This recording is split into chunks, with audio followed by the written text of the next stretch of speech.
Hello and welcome to Grand Sand Golf DFS preview show. We are talking the Tour Championship. It is your host, Adam Bapty.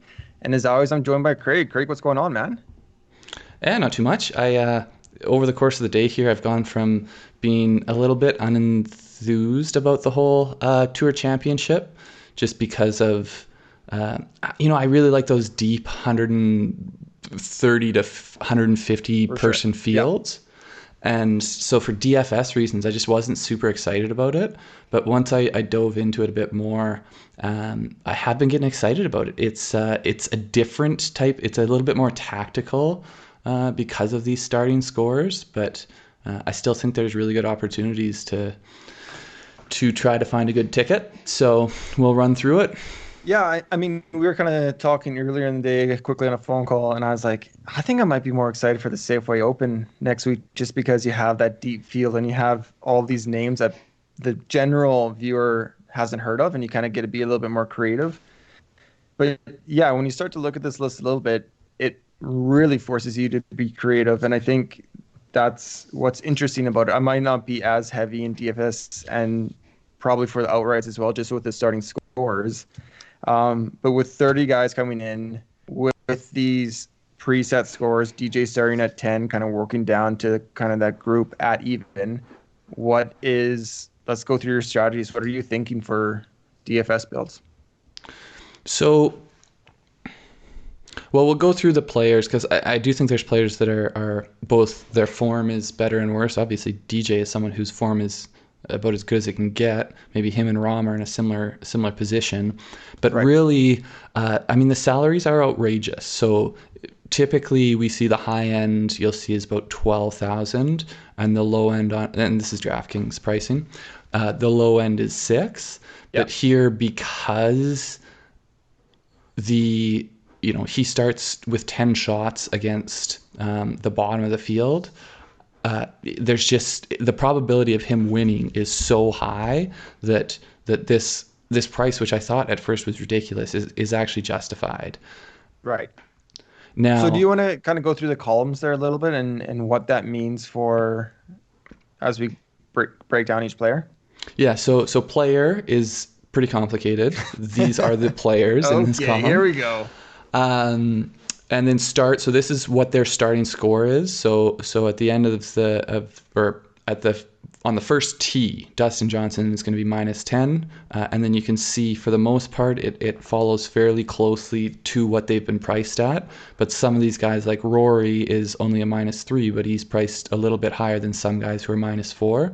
And then you'll get down and like Victor Hovland is priced at above people who are -3, even though he has 0. And then moving along, we've got our salaries here. And then this is our typical, the same model we do every week. Now, because of, and I guess going into that a little bit, this course plays, so we have pretty good history for this course. They've played it here since 2000. I think it goes back as late as 98. I went back to 04, 04, 05, just because that's when we first start getting strokes gained. And so based on that, we do have pretty good data to work data. on. Yeah. But it's always that small field. So it's a little bit different than other ones where we have the really, extensive field, lots of data every year. Sure. And because it's such a small field, it can be skewed in different ways. And so putting actually has more weight than it typically does. It's still only, I just have a rough graph here. It's still less than the other stats, but you can see it's more significant than it is in other weeks where it's clearly off the tee and approach that matter. But you can see that approach and off the tee still are the two leading ones, and then so that really does drive a skew towards the ball strikers still, but it's not as pronounced as the model can be in other weeks. Right. Yep. And we've gone through this before, but 2019, this is based only on their stats from the previous season. 2020 is based only on the stats from this season. And then both, obviously, is both of them combined. And then this week, this is a little bit different, our cost adjusted value, Right. because we have the altered starting positions and then the altered salaries because of those starting positions. And so here I've done, this is based just on 2020 stats, this value here, Hmm. and then this one here is based on their average stats over the past 3 years. So not all guys will have those stats, but everyone will have something for this year. Okay. So basically, when you're looking at the value stats, are you kind of thinking that if they are they are in the green, it means they're a better player than their salary kind of reflects over the last year or last 3 years? Well, yeah, essentially it means at that price, their stats, if these are not human beings, if these are just people that produce stats, then they would be better value at that based on the full year of stats. So, Yeah. so still with that, like we look at DJ and he's a negative value on his 2020 stats and a very very slight negative value on 20 Hmm. on last 3 average, but that's not, I mean, it's not giving extra weight to these recent Yeah. tournaments. And so this isn't something that you should follow like it's the holy book. It's Right. more just rough guides to try to see where there is value. And I think it's also especially important to not dwell too much on value, because it's much more of a, you need to be much more tactical this week. Hmm. You need to, like, there's only so many guys that are going to be able to win, and Right. that's really the most important thing. If you, like, what I am planning to do is to enter maybe about 10 or 20 entries, probably 20 entries in a 20 entry tournament, and I want to try to have the winner, and then I want to try to have guys lower down who are going to distinguish me from all of the other people who are going to have one of the few guys that are going to win the tournament, or one of the few guys that can win the tournament, I guess I should say. Right. So, I mean, I kind of have some thoughts in terms of the overall player feel, but do you just want to jump right into DJ and start there? Well, yeah, or I mean, the other thing I was thinking, how far down do you think we have to go? So let's just say, who do we think can win the tournament, and Yeah, that's a great question. how I far think down the list do you think we can go before it's not very realistic? I think, and this might be too generous to the guys there, but I think you can't discount anyone that's three under or better right now. So that takes us to 15. That includes Xander, Patrick, Sebastian Munoz, and Brendan Todd. I really don't think the guys at two can get there.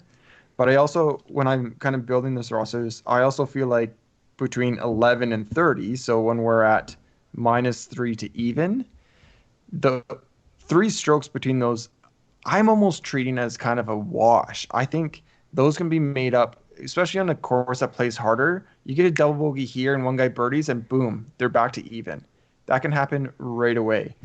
But in terms of the minus twos, I don't see a -2 or getting to the win with just, and maybe that's just because DJ and Rom are playing so well right now up top.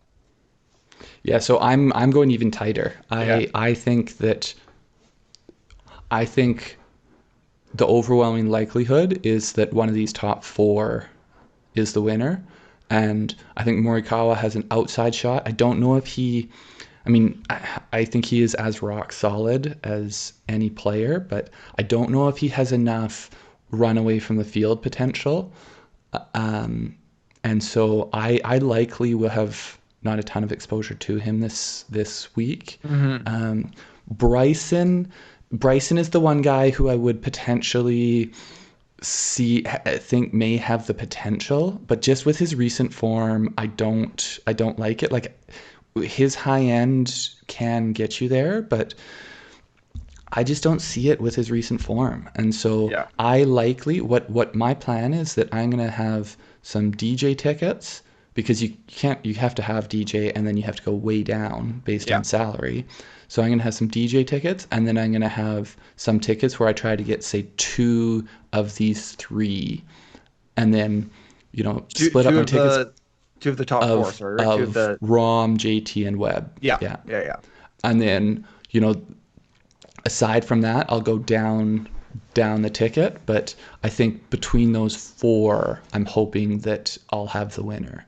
Yeah, I mean, I would think this is just kind of a number I'm pulling in my head. I agree with you. I think there's probably a 75% chance that the winner is in those top four: DJ, Rom, JT, and Webb. And then if we go to the minus fours, it's almost like a 95% kind of confidence rate. Anyone Yeah. kind of beyond that is something like we're way off kind of the narrative if a minus three is getting close. Now, the one person I would potentially give a if Rory didn't have other things going on, and I think I'll likely stay away from him. Yeah, But if it was a normal week and he wasn't potentially expecting a kid, then just with the game that he has, he could go out there and shoot eight clear of the field and no problem.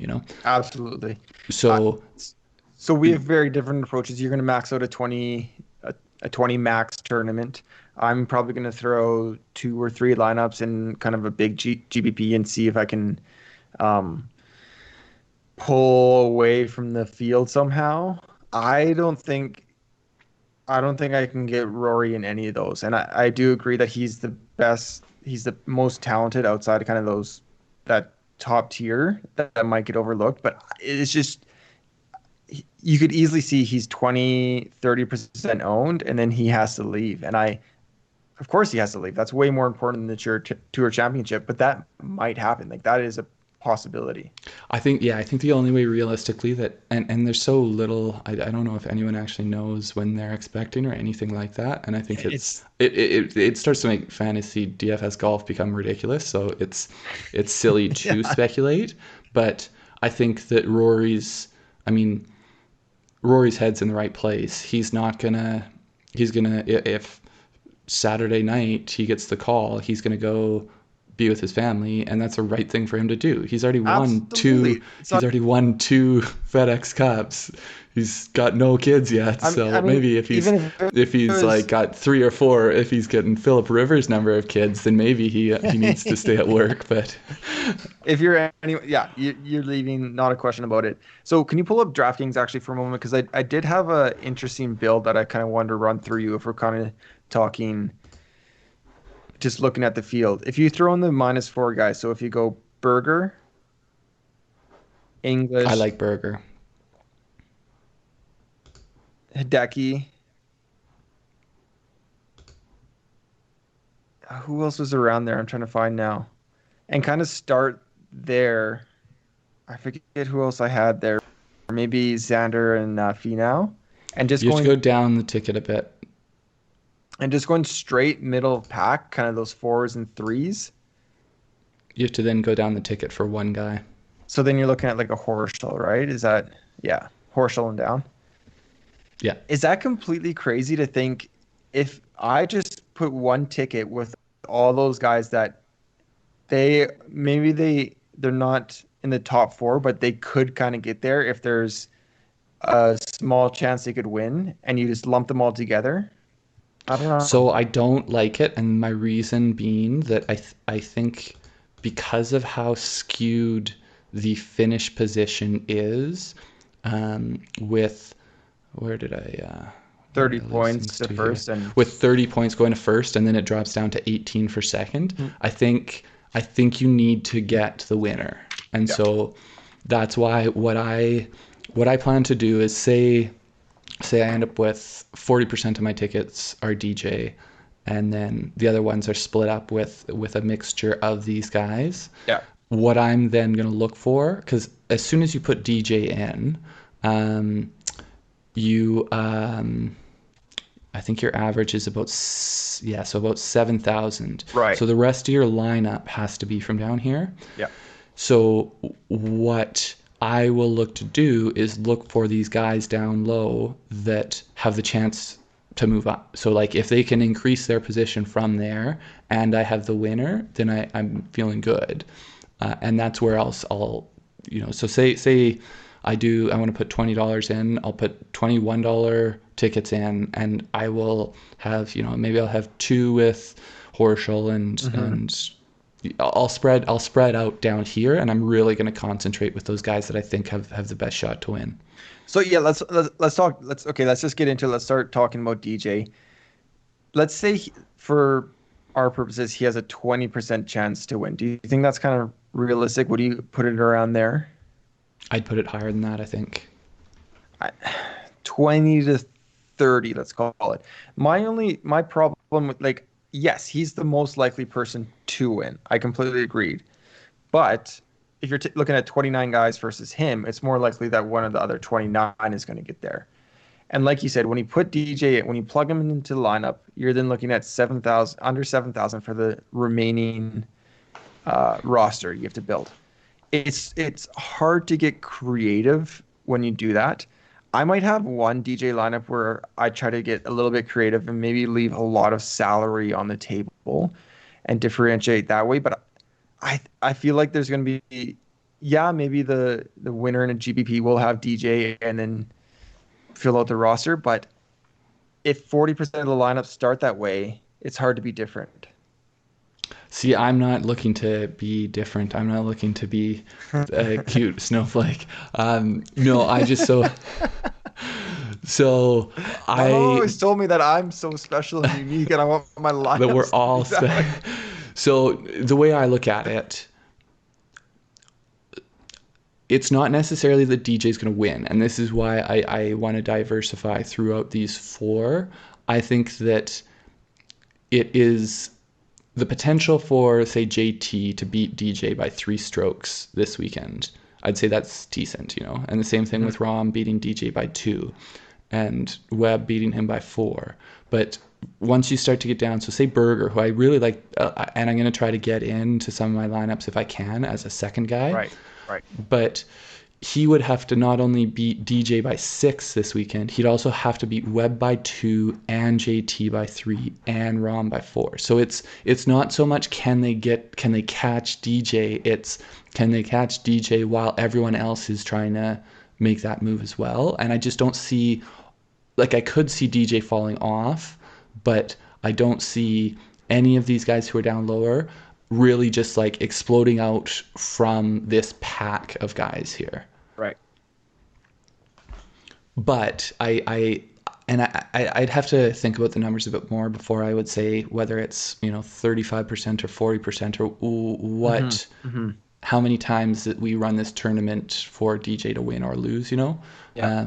But I think somewhere after Webb, maybe you can include Colin Morikawa if you like his game here, which is not a bad thing because as we've spoken about before, he has really good approach game, and this course has been shown to be favorable towards it. Yeah, I think I'm almost ready to move on from DJ. So just the last thing on DJ, I guess I have not been high on him because of how scattered his stats have been, but you can't not see like the last months of golf that he's played, and like that's how I feel at this point. That man, until I see him starting to hit some bad shots, I'm gonna assume he's hitting that cut pretty much where he wants it to go. How is his tee shot on the playoff hole? Well, he knew the tree. No, I hear you, but his approach didn't fade into the hole either. I keep hearing the broadcast that he wants the FedEx Cup. He really wants to win this. DJ, are you buying that, or is that? I mean, of course, I'm buying probably that he really wants to win it. Yeah, of course he wants to win it. He wants what is it, 15 million now? Yeah. I don't think he's been a great player for a long time. I don't think he's changed from 17 or 18 to 2020 necessarily. Yeah, and honestly, I really struggle with the whole they want it, extra motivation. I really struggle with that. I think maybe maybe there's outside chances where people get complacent because they're really more worried about another tournament that's coming up. Yeah. But I think for the most time, these guys want to, there's huge money on the line. All these guys are going to try as hard as they can to get every stroke they can out there. Yeah. Before we move on, I don't know if you sent me your picks for the week. Are we moving on from DJ or is he your pick? Or are you Um, are you figuring out that live? I'll have to think We're on the doing it go here. live. So, oh, yeah, we're doing it live. So how are we doing our picks? Are we doing with the starting? Yeah, it's whoever wins in the end. So I'll give you a spoiler as we move into John Rahm. John Rahm was my pick to win last week. I know, way out from left field, whatever. I still picked him. He took it home. I'm gonna pick him again this week. I think the one the narrative I actually really do like is that he wants to be number one in the world, and I think he has this killer fire instinct inside him right now where I feel like all he's looking at is that DJ and then kind of clearing the rest of the field and holding them back, kind of like Tiger of old almost. So Rom is my pick to win, and the guy below is Kevin's pick to win. JT, that's who Kevin selected. Well, I guess I'll take DJ if no one else is. I'm gonna take the, I'll take the Secretariat coming into the third leg of the Triple Crown. Webb just isn't Um, as sexy for you there. yeah. The other thing I was gonna say about Rom, he moved up into the top spot. I think it was just this past week. I noticed it as I was going through the Okay, stats. interesting. For strokes gained total, he Yeah. moved into the top spot this week, and maybe it was just because Bryson has fallen off so much. So I guess with Rom and my strategy, I would rather go Rom and JT or Rom and Webb and build with a slightly less salary than just a DJ So the because I one feel thing, like and I like this a lot too, and that's why I'll do a split between these two types. So say we were to do Rom and JT, it yeah, leaves us 63 average, which in a normal week you're down to the bottom of the barrel, but this week there are lower salaried guys, so it leaves you decent. You can still diversify decently, and well, I'll, let's also just say the guys at the bottom. Okay, Mark Leishman hasn't been doing well. I get that, but they're still the top 30 in the FedEx Cup standings. You, you know what I mean? You go to Cameron Smith, you go to Cameron Champ, you go to Mackenzie Hughes. These guys are all top talents. They get a couple birdies and they're in the middle of the pack right now. yeah. You're not So scraping the barrel here. You're scraping like the golden tier of golf. yeah, so I guess absolutely, and I think that's why I think what you do is you take a couple of those guys, and then you just have to try to diversify down here to get your unique Yeah. lineups. But the alternative, so with salaries, you could have DJ and Hideki, who's at 93, Yeah. or you could have Rom and JT. So if you think Exactly. that collectively Rom and JT have a better chance, one of those two winning than DJ, then get most of your lineups done that way. Yeah. I think that both of those are pretty realistic alternatives, and I'd rather have the guys I really like to move up down here on tickets with both of those. Yep. I agree. And So between Rom and JT, you like Rom better? I like Rom better. We talked about it on the podcast last night. I think when you look at both of them, they don't have a real weakness in their game, which is why they are. I think those guys are two of the top four golfers in the world. And apologize, but I don't think Webb is the fourth. I think it's Rory. They don't have a weakness, and when JT's playing bad, he's not that. I mean, like his bat is still very very good, and I think you said he closed Sunday at BMW with a pretty good score. Yeah, the recent stuff does bug me a bit for JT, just because he hasn't been in great form since he was. It looked like he was. I mean, he was number one, right, Yep. after the FedEx, and had just lost in a playoff 2 weeks earlier. Or I guess 3 weeks. It just, I mean, what, last week the tie for 25th? That's his best result in about a month. So Yep. it's just not what you expect from JT, and I know he's the type of guy that can turn it around, and so I'm gonna have ownership on him. It's just for me that's really I'm much more. If I had to make a choice between these two, then I would pay up for Rom, I think, Yeah.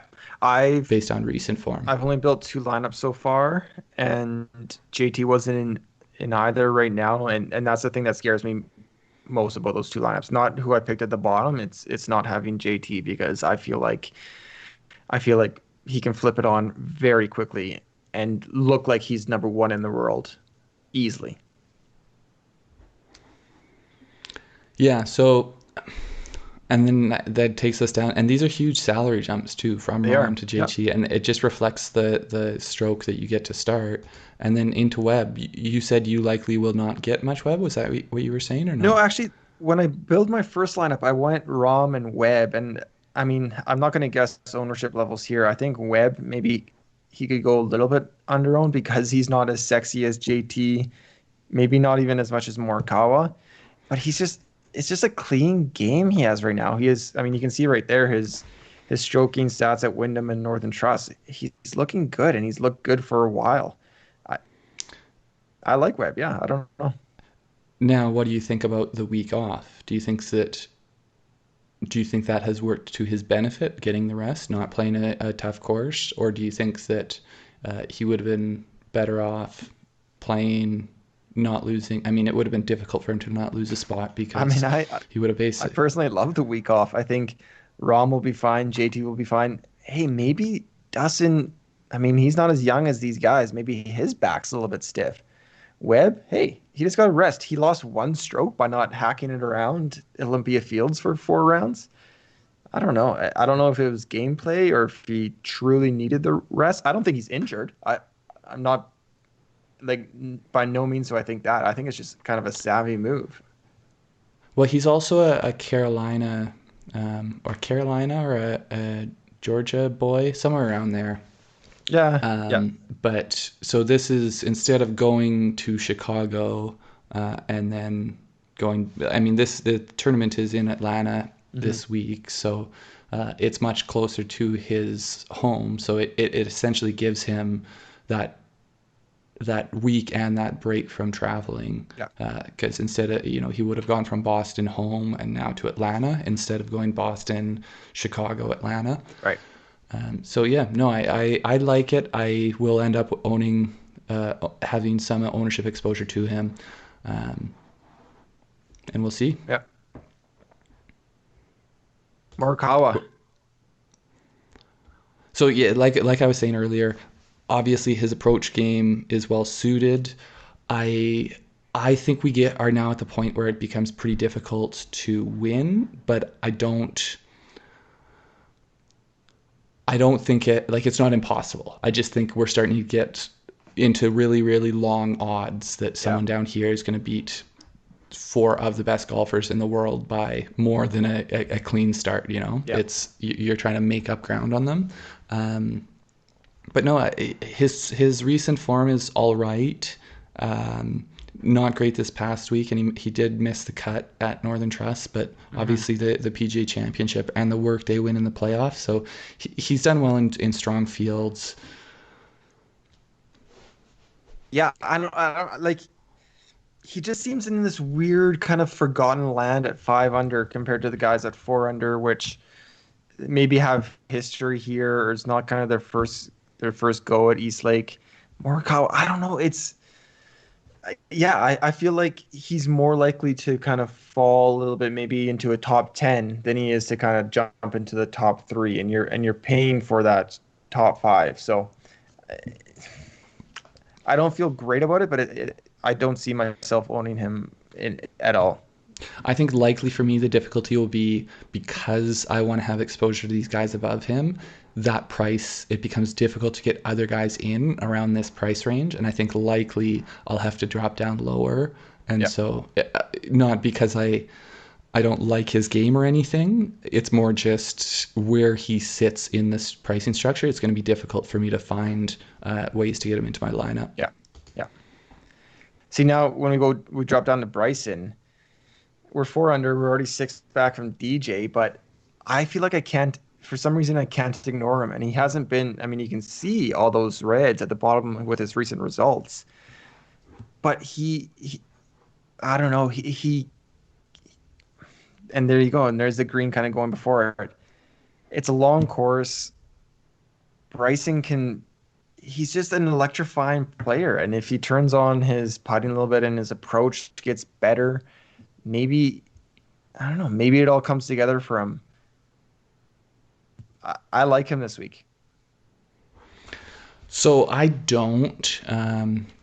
In part, I think recent form, but it's the price point. I think the chances of him winning are so long that I'm gonna own guys. It's just gonna be tough for me to get the extra guys in at that price point. And so, uh, you know, the reality is with the way he's approaching the game right now, he easily could make up these strokes. He's a very, very volatile in terms of what his potential range of results are. Yeah. So he may make me look silly and he wins this thing by 4 strokes. But I he just won't make it silly because no one's predicting that. But of these guys, he is that one that could have he that. won't make anyone look silly because he is so silly looking Well, most of like the time. I'm trying to think of other sports and going back to football. Like, is he kind of like that cat the receiving running back where he can kind of get 30, 40 fantasy points in a week, but you don't know when that week is going to come, or he kind of falls off completely like he did last week or the week before. That he's kind of that high highs and but also he has those low lows. Yeah, I mean, I think the fantasy football comparison I would use would be there's those receivers that they're going to get you 10 to 15 points consistently every week. Yeah. And then there's the other ones that'll get 25, 30 one week and then 3 the next. Yeah. And it's seeming like he is more that type of person he's going to have big weeks and he's going to have weeks where it's not there.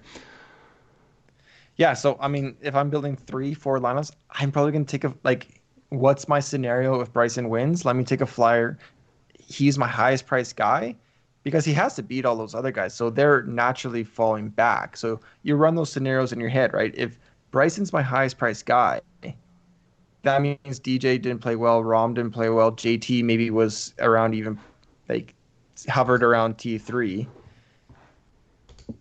That's I think you have to build those narratives. Well, okay, well, if my running back's getting all these catches, that means they're probably from behind, blah, blah, blah, blah, and you work it out and you kind of create that narrative or that game script in your head.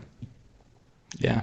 I don't So you mind it. go I don't think Bryson I'll and end you up going go there, Cameron but Champ or something because, hey, you know what? Maybe these bombers kind of have an advantage. So you go Bryson Champ and then you kind of fill it in a little bit.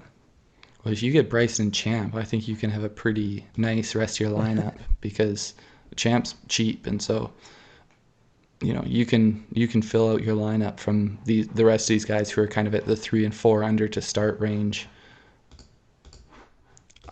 I think there is a path where that happens, and we're talking a very slim probability. But why not kind of take that shot rather than let me put in DJ and then find the 5 other perfect plays to go with him. I almost Well, think you that's see, hard. yeah, I mean, it's just different approaches. I think the the say 80 to 90% of the times you run this, one of these 4 guys I wins. agree. Yeah, I agree. And so if that's the overwhelming likelihood, I then want to try to get the win and then get the fillers. But Yeah. I mean, there are alternatives where someone does come from below. So Yeah.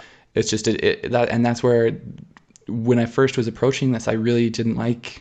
I was like, this whole starting score thing, I just don't like. But it does introduce different tactics, and it should be a little bit entertaining to see what like this is the first time I've looked at it in this way, and so it'll be interesting to throw that against the wall and see what works. Yeah. Rory, so we spoke about Rory a bit. I think that if everything, he would be as low as I think can realistically just outright win this thing.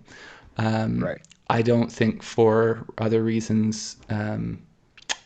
I mean, his recent form isn't great. He played better last week than he had in the weeks prior, but I think the potential that he might just up and leave the tournament. I don't think I'm going to have any ownership exposure to him, which is unusual because oftentimes he ends up in my lineups.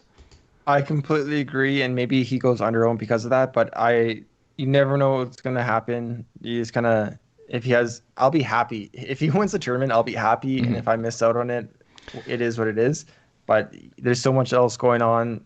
I mean, you just kind of wish him well and wish his family well, and I think the one he's just argument that you could make would be the one you were sort of alluding to, that his ownership's going to be low because of the speculation, and then right. it turns out his kid's due in October or something, like, Yeah, like how do we not know shit about this?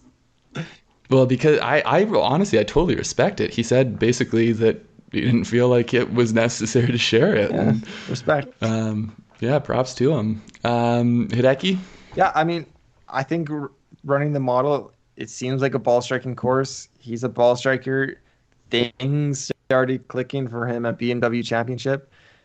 He's an interesting price point. Yeah, I mean, I see it. I see it as kind of like you said, DJ and then Hideki's number two, or maybe you go Rom or JT and then Hideki's number two, and you have a more balanced build. I might not get there, but I do like the play. I'm going to end up with Hideki. And so I really like Hideki because he always shows up in the model. His ball striking is elite and has been for years. Yeah. But the thing with Hideki has always been his putting is suspect. And at points this year, it's been really bad. Losing this was Right. even lower a few weeks back. It was Right. down, I think, what I want to say at like zero point 0.6 or maybe 0.7. So I think in large part that's why his value for 2020 shows negative. But this down here, 1 week That's of good this is variance. for 2 weeks sure. of this, 3 weeks, that might start to be a trend, Yeah, like 3 weeks in a absolutely. row, he's been positive putting. I know watching the broadcast, it didn't, like, there was a few leg putts that looked ugly, but he was doing a really good job making putts. And, maybe that's one of those things that they'll fall some weeks and not other weeks. But I don't know if he did a good job. I think he did an average job, but he's so good, like the rest of his game, that sometimes that's all he needs to be top three or win. yeah, and average for a PGA Tour professional. Average rate. Yeah, not my average putting day. See, This the is problem another with, guy. Sorry, is there anything more on Hideki? I was gonna say the reason I might not have Hideki is because Berger keeps finding his way. I keep trying to run these simulations to build these lineups, and Berger just keeps getting in there. And I I think I think put together. I think I'm gonna end up with as much burger as I can. It Yeah, I can't get away from him right now. I mean, the stats are crazy. He's the highest in strokes gained since the restart. If you look at, I mean, his finishes, even last week, he didn't play that well, and he was still 25th. Which, I mean, as we were going through it, I think For sure. I Yeah. think he was tied with JT. That's JT's best finish in a few. Yeah. Um, yeah, I just find a whole lot of reasons to like Burger. I think he'll be popular, but hey, I'm on him again, or I'm on him as well. Yeah, it seems to be a fit. I don't know. It also, He's like, playing at so well right now. 4, he's at that number where, maybe he doesn't catch whoever ends up winning, but maybe he plays his way into the top 5, or he doesn't Yeah. need to do that much to make up strokes to get into a better finishing position, and the way he's been playing shows that that's a very realistic possibility. Yeah. X-Man, winner here previously. What do you think? So the biggest thing I don't like about Xander this week, I think, is the fact that he's priced like, I don't Right. love this. I get that Xander, he's a better ball striker. He does have more potential to move way up the leaderboard, but Harris English, I don't think he should have he should be priced above him when Harris English has a stroke on him to start. And like, a stroke can disappear. Uh, Sorry, what do okay. you disagree? Yeah. He he he won here his first time out. He's got a seventh and a second as well. Like if we're talking about horse for the course, we talk about Webb with Wyndham. Maybe this is Xander's track. It could be, and his recent play, like, so I guess I should take a step back because I will end up owning Xander. So it's not like Yeah. I'm negative on him. I just don't love the value as much as I would like to. I think that um, for me, he's going to be at the point where he can play himself up the leaderboard. I don't think he's going to win it. And I just like the value of Harris. Like Harris has been playing great. He has good recent form. He has played great through the season. Um, Also a Georgia Bulldog, Harris if that is. means anything. Yeah. So I guess I just keep wanting to move on to Harris English, but Xander. Let me think. So So this is where I got to that balanced lineup in my head because I kept kind of putting in these lineups, and I go Matsuyama, Berger, Xander, Harris, and it's like this weird bundle. I feel like a cell phone kind of salesperson right now. But if you bundle all these together at 2.5 chance, and then you collectively have a 10% chance, I don't know. Maybe I'm crazy. so I think what I'm gonna end up doing is there's this range of guys from Hideki to Harris Yes. maybe. Yeah. I think that my tickets where I have DJ, I'm gonna usually have DJ and one of these guys, and I then like that. hoping I that do one like of that. these guys moves up enough, and then the rest of my ownership will be down here, and I'm looking for the guys that'll move up. So I actually really like that strategy as well. I'm not gonna get Reed because I don't like where he is, where his game Yeah, is, but he was my fade last week, and he hasn't shown me anything that he should be yeah, rostered. I think this 93 to 87 range, though, I think that all those guys, I like the value in them. Yeah, I agree. English, I also think that one of the things about Harris, I don't think, I mean, anyone can move down, obviously, at any point, but I don't think he's going to blow up. no. I think that, I mean, you look at his recent results, he they were straight top 25s until last week when he was 40th. Yeah. So I don't think he has tremendous potential to move up, but he's not going to give strokes away easily. So, say DJ holds on, you've got Harris, and then you have a few other guys that shoot up the leaderboard, then maybe you got a good chance. Yeah, I really like Harris as well. I think he's just been playing really well. It kind of seems like a resurgence for him. I, I'll definitely have a stake in him. How that's built, I'm not exactly sure yet. I love that he's here, and yeah, I think he can move up for sure. Okay, Pat Reed, Yeah, I think we can Patrick move Reed. past him. He's a fade for both of us, right? I don't like him. Oh, I guess he might actually be my fade if yeah, he'll be my fade this week. There you go. It's that easy. Book it. I think he has one top 10 in 6 tries here as well. I mean, Patrick Reed can get hot with the putter at any point, but I just don't. I don't think he has the firepower to move up the leaderboard enough. Yeah, we'll see what happens. Fade him. Fina. Definitely not fade him. All over Finau. He was my stock up in our podcast. I love where his games at. I said a win is looming. What's he starting out at? I think you're covering it there Two. too. He's probably not gonna win this week. It would be extreme golf for him to win this week. I think a big win is looming though. I love his game right now. I'm gonna have Finau for sure. Yeah, I don't mind it. I do like.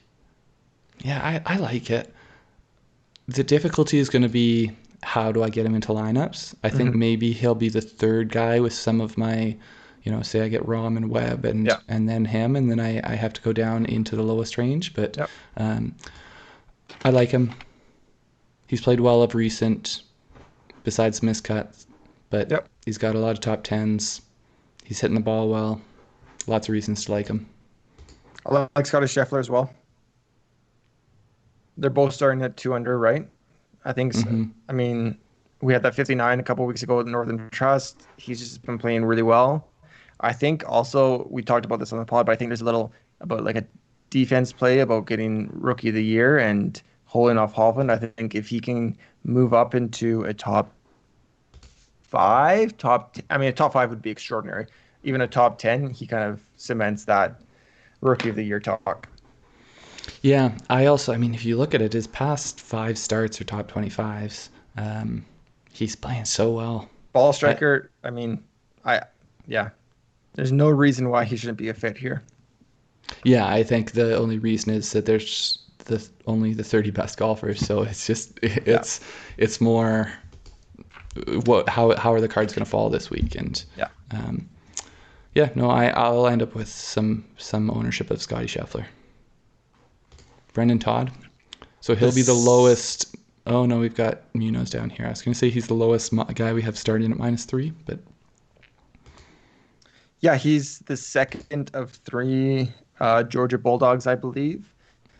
I, I don't know. I keep not playing him. What was his result this week? It's T or the past week at the 8. BMW. Eight. He's playing well. I mean, it's hard to deny. He just doesn't pop because he hits fairways, he hits greens, and he rolls in putts because he's one of the best putters on the planet. So he doesn't jump off in the models. But if you do that, you're gonna you're gonna find yourself at the top of these leaderboards. Yeah, I think the tough thing for Todd is that that's sort of the ceiling for him.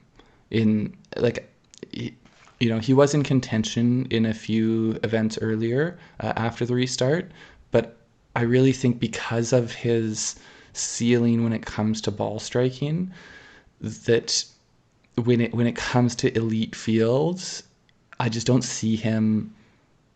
I don't know if he's better than the average in a field like this, Yeah. and that's saying because the average is going to be the 15th best player of the year. It's it's just I also think because of my strategy is going to be in this range. I want guys that can move up. I think he's likely going to end somewhere fairly close to where he begins. I think that's fair. I think he could sneak into the top 10. Sorry, where is he? He's 11th in FedEx Cup. So sneaking into the top 10 isn't doing a whole lot. It's just a weird range. I mean, him at 76, Sanjay at 73, and Haddon at 7,000. And So I like none of Sanjay, and this is going against the grain because I I it mean, you definitely had is. Look at him look. as your stock down this week, and I was going to have him as my stock down, except you had already taken him, so I had to find someone else to talk about. So But the reason he was my stock down this week is because he's one of my guys. He's my boy. I, I don't know. I love his game, but it's just he burned me week after week after week. Finally, I had to say, kind of, okay, Sungjae, you proved to me you're back. I can't keep kind of like buying as it's like falling the catching knife and buying stocks as it keeps going lower and lower and lower. Just give me a small uptick, and then I'll come back to you. But right now, I um, can't. yeah, so I agree, except for the fact that he's -4 to start, and they have him down here. Like the next lowest guy is Harris English, who is 8,700, and And the so talent's there. well, and that's the There's thing. So because yes, his recent play has not been great. He is capable of playing well, and he doesn't like he doesn't even need to get all the way back to form. He's underpriced for the amount of like for his starting position. So I'm not going to have him in 30% of my lineups, Mhm. but I'm going to have him in 5 or 10% because there is just the potential that he is, he's not back to being really good, but Yeah. he's good enough, and so he doesn't even need to move up the leaderboard. He just needs to actually stay at his -4, relative to wherever the field's moving, relative to par. But he just sort of has to hold his position and have value at 7,300. Yeah, I think the if you go from Brennan Todd down to Kisner, I think one of those guys is going to kind of define maybe the winning lineup, and it's really hard to know who that is. They're all Oh no, it's not. It's gonna be Tyrrell Hatton. okay. So let's move on to Hatton. You're high on Hatton. Um, Well, so basically, once we're down at this range, from I would say past Scotty Scheffler, say Yeah. down, so 7,600 down all the way to 5,000. This is, for me, this is where it's going to be won Yeah. Yeah. in the big guaranteed prize pool Yeah. I tournaments. agree. And so Hatton is just one of those guys that if he gets hot, he'll charge up the board. Yeah. And I like, again, I want some exposure to that. And this is where I like my philosophy of building lineups better than yours. I think we've spoken about this a bit, but basically if both of us were putting $20 in, I would put in 20 different $1 lineups, whereas Adam might do 4 times 5. a few. Yeah. Yeah. And so I like it because then you get exposure to these people that you might not be putting in if you were doing fewer lineups. I Hatton might make a lineup of mine. I think he's too talented and has too much experience to be around there.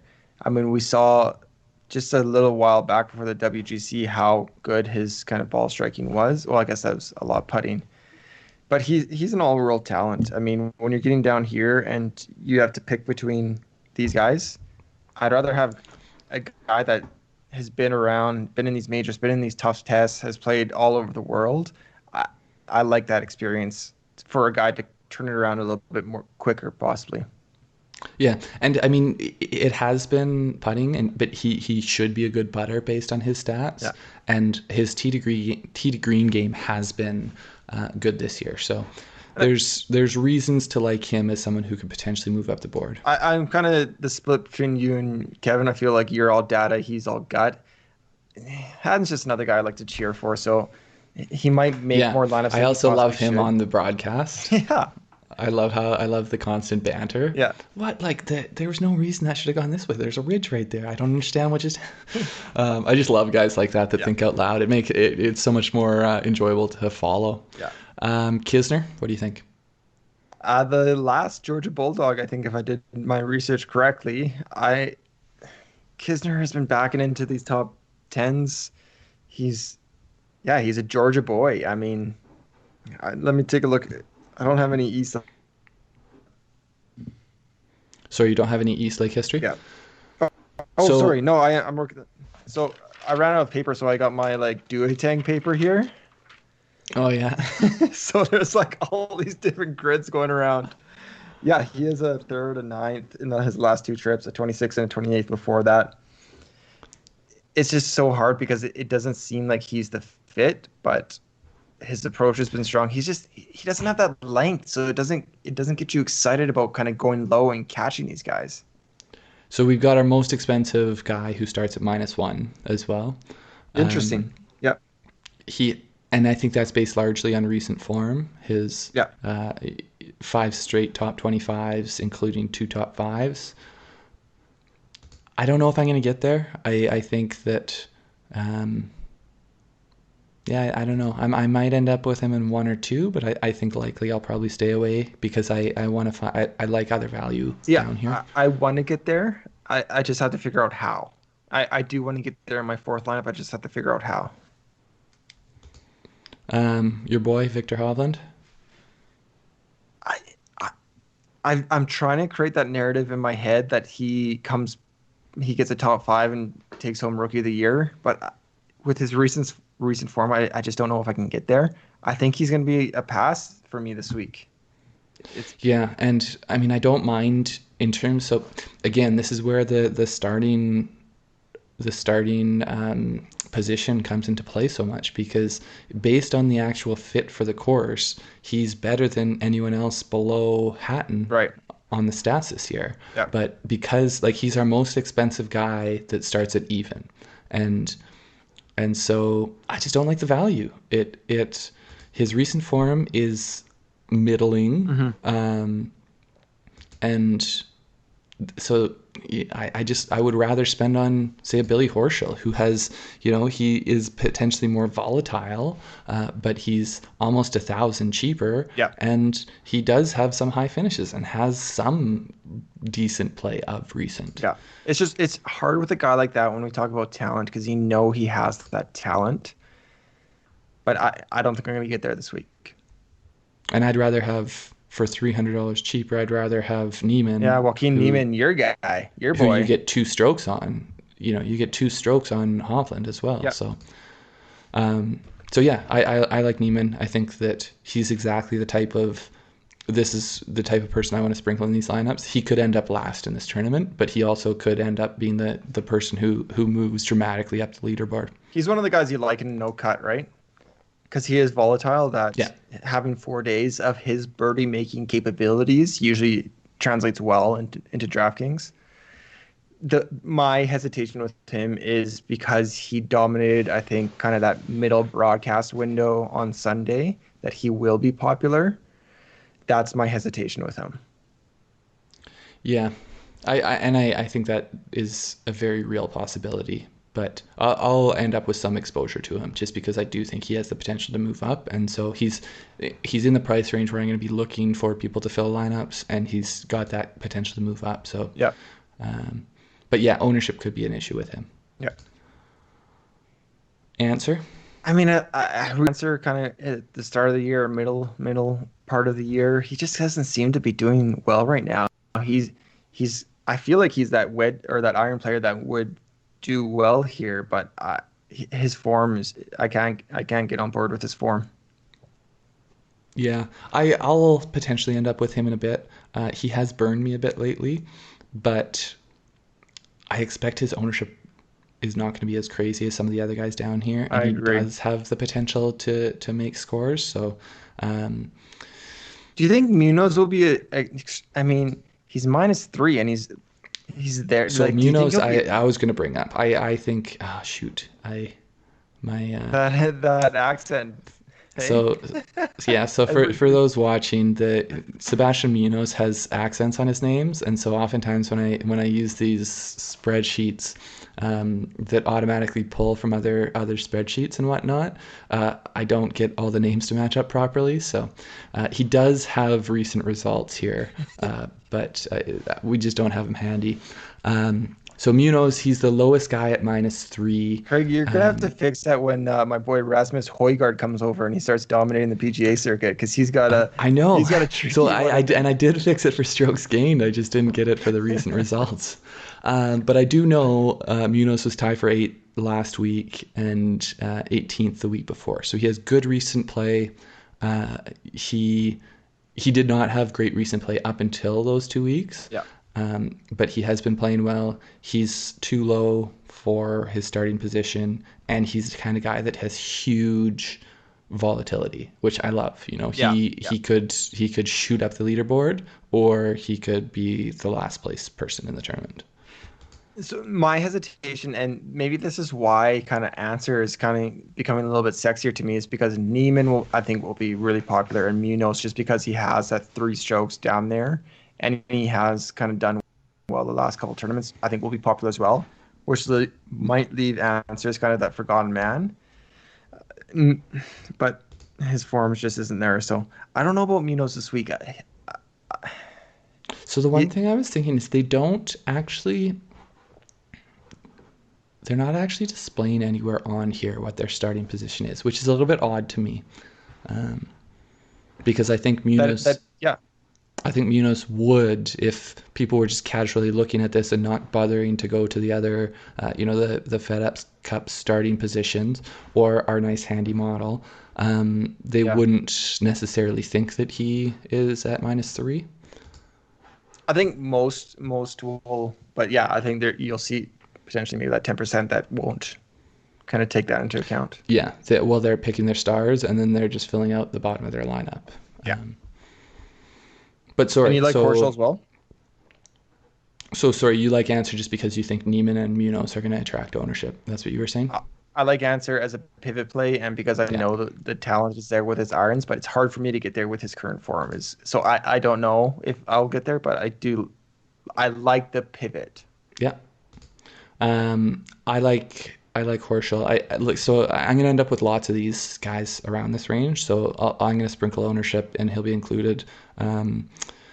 Yeah, he has shown good play of late. It hasn't been all good, but it's more just the ability to be able to go low. That's what I'm looking for, and so he's coming in fairly, with fairly good form. Yeah. So we'll see. Yeah. I don't know if I'll get there. Yeah. Lanto, what do you think about Lanto? He could be forgotten. I mean, you see kind of the green from last week. I like that. I like the fact that he's just under Horschel, just above Kevin Na, which is kind of a more popular name. He could be one of these guys that, I mean, we only have 30 guys, so you need to find people that aren't going to be popular. Maybe he's kind of in the bottom 10 guys owned or 5 guys owned. So I like that fact. I've also had that lineup, the balance lineup I was looking at, where finish at Horschel, and I want to be even more different. So I go to Lanto to kind of, I don't know. I see the play. He's our cheapest -2 as Yeah. well. So, he could bogey his first 2 holes, and him and Billy Horschel are in the same spot. Or Horschel could come out with two Yeah. birdies straight, Yeah. and or Lanto makes 2 birdies straight, and all of a sudden he's at -4. So I'll end up with Lanto Griffin, and yeah, we'll see what Yeah. way it goes. And same thing with Kevin Na. I like. Um,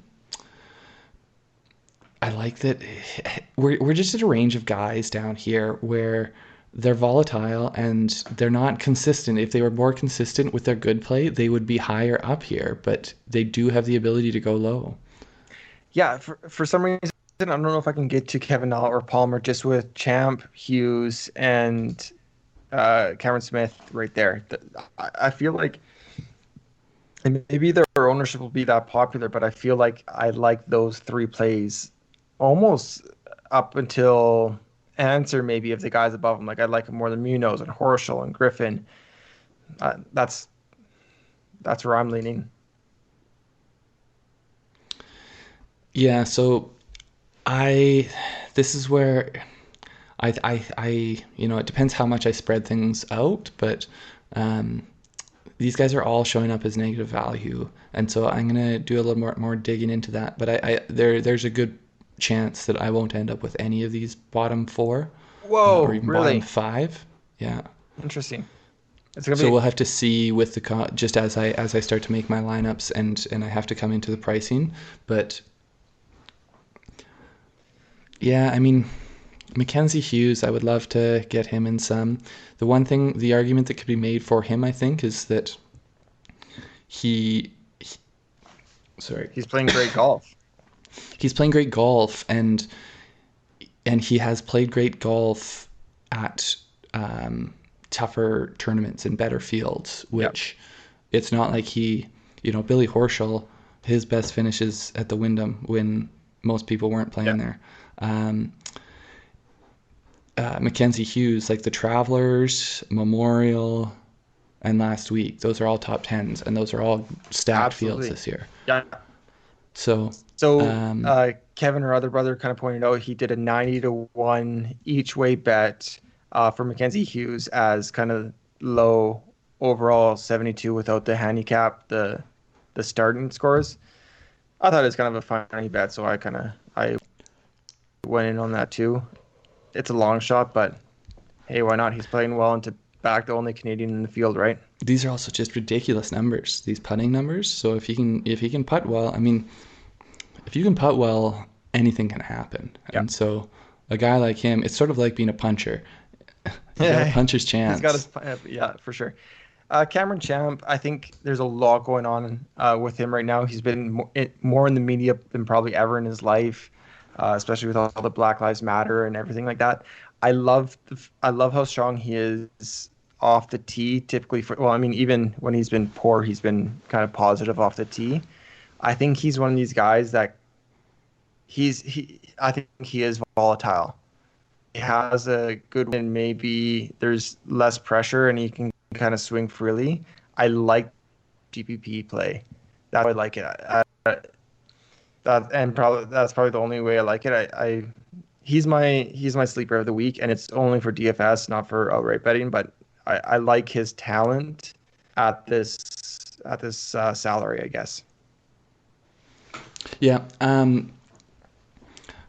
I hear you. I think that the other thing with Cam Champ is that when he does play well, it can be, like PGA Championship a tie for 10th. That easily could have been a top five. Um, Yeah, he Yeah, it's just this recent form that really has bothered me. I think maybe it's a little bit of um, when you've lost on a guy a few times in a row, it's just hard to keep going back to the for well. sure. Yeah. And so that is coming into it a little bit for me. Um, he's got a lot working against him because he's starting at zero. This is only, essentially it's only golfers who are as good or better than him. So he Yeah. has to do work to move up in the field over the course of the week. But it's similar to putting, just in a different way. The Yeah. way he drives the ball, it's just like having a puncher's chance. So if he can, if he can the thing that I have found with him is that it's really like his scrambling can be the weakness. I mean, putting can be volatile for everyone, but it seems to be when he's not doing a good job scrambling that it really is the one that is affecting his rounds the most. But Which I I don't know think if that's is actually statistical or if that's just anecdotal. Well, I think the other thing with that is when you get to these harder courses, it's harder to hit the greens in regulation and everyone's scrambling. And then you look at like bogey avoidance and around the green kind of stat lumps into that. And I love the around the green stat for the BMW because the greens were so hard. I think it's very rare to actually find when you go to DJ, Rom, Rory, Berger, all these guys are typically positive around the green and that's kind of how they stay. I mean, that's how their floor is so high. Well, They, and that's the they, thing is Champ can drive the ball as well as the best players, yeah, but they have that as well as the complete lack of any weakness in their game, at least statistically. Um, and I mean that's when also you're why looking at those top he's guys, essentially a rookie. He's a second year player, yeah, but that's just where he has to grow in the next few years. But you week think to of those week, top he guys, and yeah, they need one good shot to make par. You kind of talk about like they can go rough, they can go beside the green, they can go in the bucket, and they make a putt. Like, oh, there's a par save. Well, when you think of these other guys with less experience, and you think if they get one bad shot, you worry about it compounding into a bogey or possibly a double bogey, right? Yeah. I guess I realized here I never actually got my sleeper of the week in um, because I Mhm. hadn't thought about this till we started. And so I think that I don't want to get too high up here for sleepers because these guys are barely sleepers when it comes down to it. So I'm going to say I'll go with Ryan Palmer. Okay. Um, I He's one of these guys, he can go either way on a leaderboard. And so I don't mind him as someone who might shoot up at and again for me less so just because I think there's so few people that can win the tournament. This is Mhm. more just for DFS reasons. I Yeah. think that he does have the potential to move up the leaderboard, and at that price, he's going to end up in a lot of my lineups. I like Cameron Smith down here. I think can we go on his recent results? Because I know before the BMW he had actually improved every single week, and I don't know if that continued or not. Sorry, it's just a little bit small on my screen. What was his place last week? 20th. So Okay. he went from 18th to 20th. So it was a real step back for him. But yeah, so I guess he didn't improve, but he's been trending in a really good direction.